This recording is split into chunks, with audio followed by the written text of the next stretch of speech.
So if you have an overtime policy, if you have an overtime policy in the company, the question over here will be, some people have, some people don't. What do we do in that case?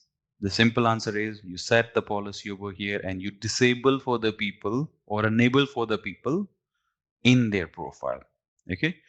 Usually overtime policy is set to be the same, but there are other ways to go around.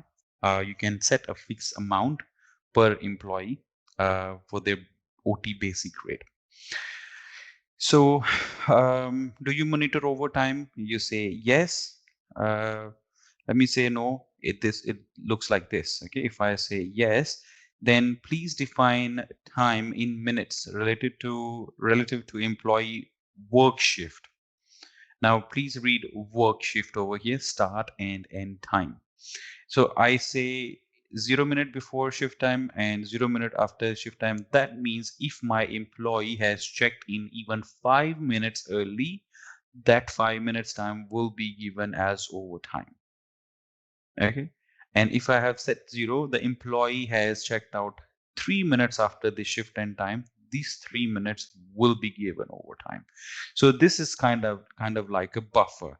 So I say 240 minutes. That means even if you're 4 hours early, the system will not even bother calculating the overtime in the morning. This is before the shift starts.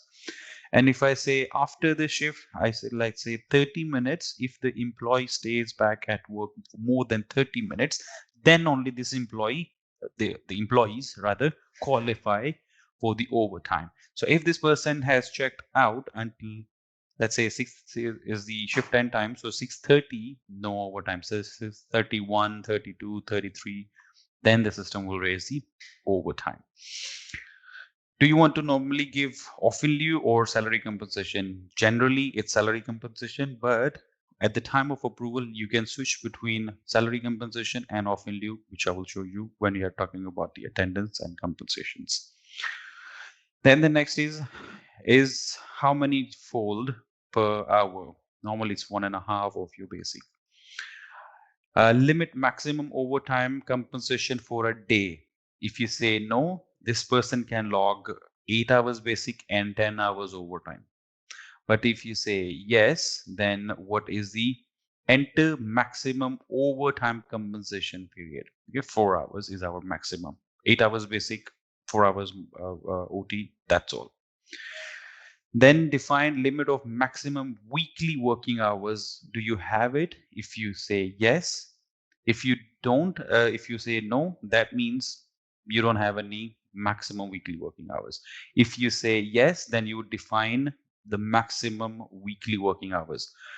Let's say you work 5 days a week, and then you have 8 hours a day, that is 40 hours. And then let's say you are doing 4 hours a day overtime.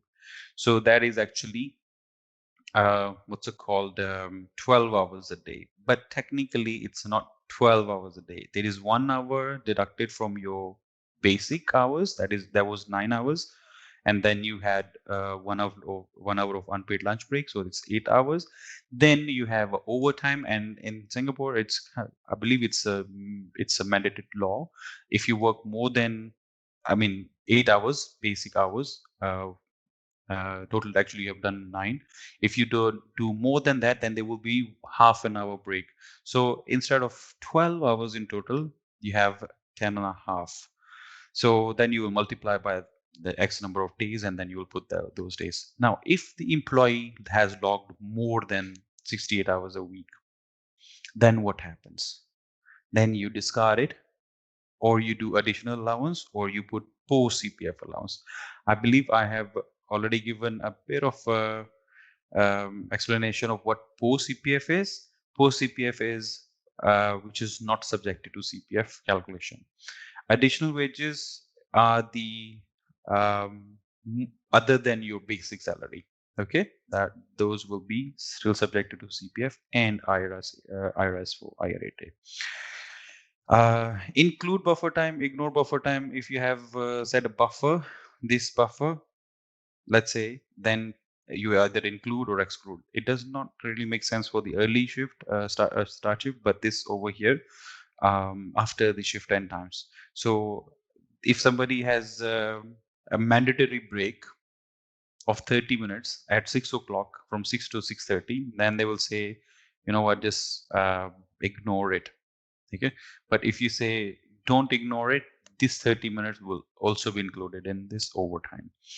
For daily OT calculation, which option do you prefer? Now, this is a bit tricky, so please try to understand this properly.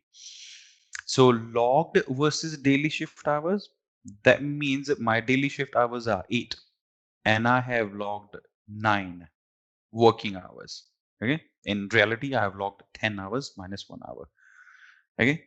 Or with respect to shift start and end, that is in and out, or logged versus weekly hours. Now, these are three different things.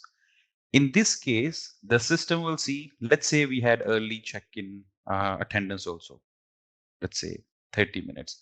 Instead of starting 9, I have started at 8. So 1 hour of overtime there. Instead of finishing at 6, I have finished at 7.